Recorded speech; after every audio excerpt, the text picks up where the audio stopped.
আকাশ জুড়ে রং বেরঙের আলোর ঝলকানি, লাল, সবুজ, গোলাপি, নীলের মতো বাহারি রঙের নিচে চাপা পড়ে রাতের অন্ধকার। স্থানীয় সময় রোববারও বিশ্বের বিভিন্ন প্রান্ত থেকে দেখা গেল বিরল নর্দার্ন লাইটস। এদিন চীনের আকাশে হঠাৎই দেখা মেলে চোখ ধাঁধানো বর্ণিল এই প্রাকৃতিক দৃশ্যের। দেশটির উত্তর পশ্চিমাঞ্চলের বাসিন্দারা উপভোগ করেন মহাজাগতিক দৃশ্য। জাপানের উত্তরাঞ্চল থেকেও অরোরার সৌন্দর্য প্রত্যক্ষ করেছেন বাসিন্দারা। শুধু তাই নয়, ভারতের লাদাখের আকাশেও ধরা দেয় মনোরম আলোকছটার বিরল এ দৃশ্য। স্পেনেও গোলাপি বেগুনি রঙের মিশেল দেখতে পান স্থানীয়রা। বাদ যায়নি রাশিয়া, সুইজারল্যান্ডও।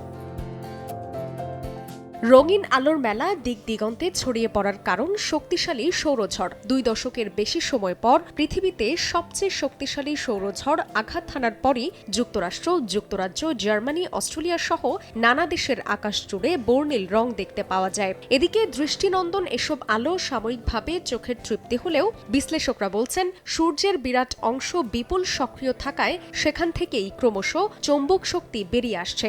এতে মহাকাশে স্যাটেলাইটগুলো খারাপ হওয়ার আশঙ্কা থেকেই যায়।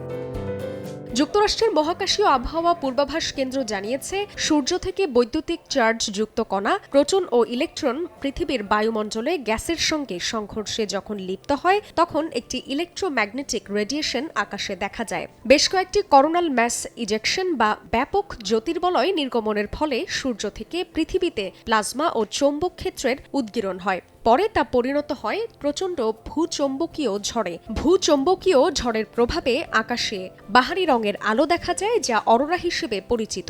2003 সালের অক্টোবরে হ্যালোউইন স্টর্মের পরে পৃথিবীতে এত শক্তিশালী সৌরঝড় আঘাত হানার ঘটনা এটিই প্রথম।